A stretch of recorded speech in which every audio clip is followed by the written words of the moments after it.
今日係全港哀悼日，悼念南丫島撞船事故嘅38個死難者。政府部門、立法會、中聯辦等等都喺中午舉行默哀儀式。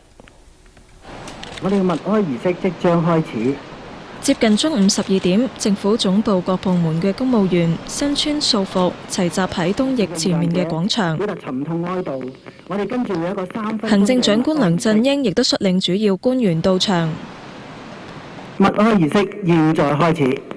踏正12點，所有人都靜落嚟，哀悼撞船事故嘅38個死難者。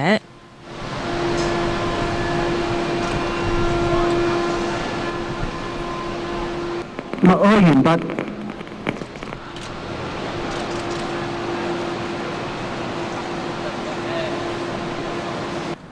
喺立法會，70個議員亦都向遇難者致意。一班啱啱參觀完立法會嘅學生亦都有參與。曾經喺撞船當日探望傷者嘅中聯辦主任李剛，聯同一班中聯辦嘅人員哀悼死者。中聯辦亦都下半旗。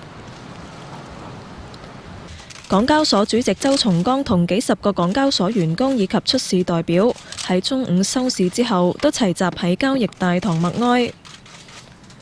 港燈船南丫4號喺南丫島同港九小輪嘅海泰號相撞，有38人死亡。當局徵得家屬同意之後，公布咗11個罹難者嘅名單。其他政府部門嘅人員甚至係主題樂園都喺中午默哀3分鐘。南丫島海難奪去38條生命，踏正中午，船隻都鳴笛致哀。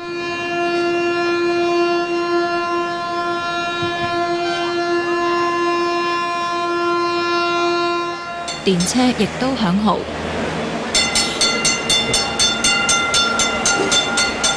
中午12點，海洋公園所有機動遊戲同表演都暫停，音樂聲都停止，工作人員放低工作，默哀悼念。請全體人員肅立。其他政府人員就喺工作地點默哀。喺沙田嘅入境事務處，踏正中午，入境處職員全體肅立，暫停處理證件服務。鄉議局朝早就喺沙田石門鄉議局大樓舉行悼念儀式，鄉議局話會捐出10萬蚊俾死難者家屬。而全港政府建築物今日都下半旗致哀，有市民着住素色衫表達哀思。升旗儀式現在開始，請各位肅立。同一句廣播，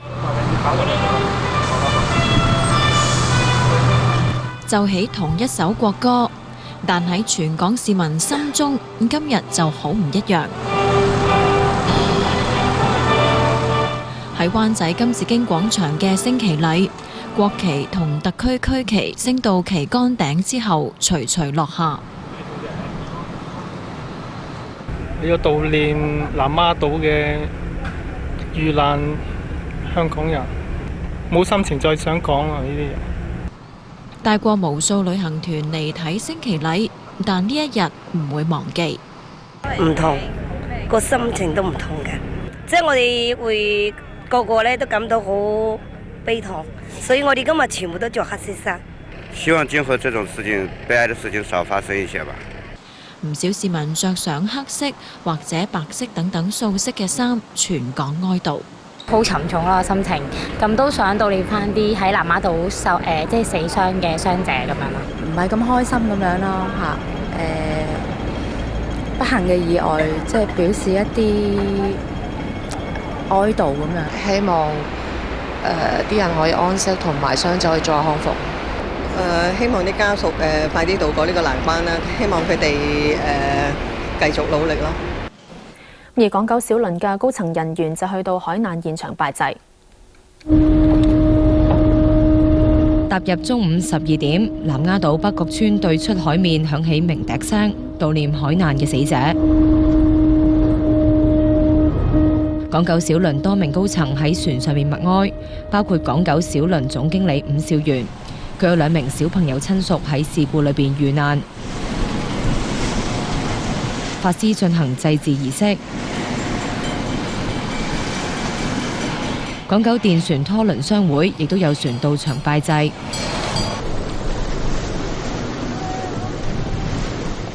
佢哋將紙製嘅南丫4號拋入大海。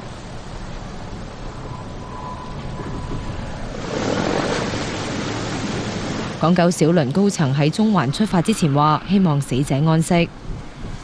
主要係我哋公司嘅高層啦，要表示對呢個海難嘅遇害者咧表示一點心意嘅啫。咁我哋會做一場法事啦，係希望佢哋能夠安息啦。中環港外線4號碼頭亦都設有吊唁處，唔少市民放低鮮花同埋寫上慰問嘅字句。港九小輪發言人話，駕駛海泰號嘅船長已經出院，但係情緒仍然波動。公司希望盡快同船長接觸，了解事發嘅情況，亦都會派專家為有需要嘅員工提供情緒同埋心理輔導。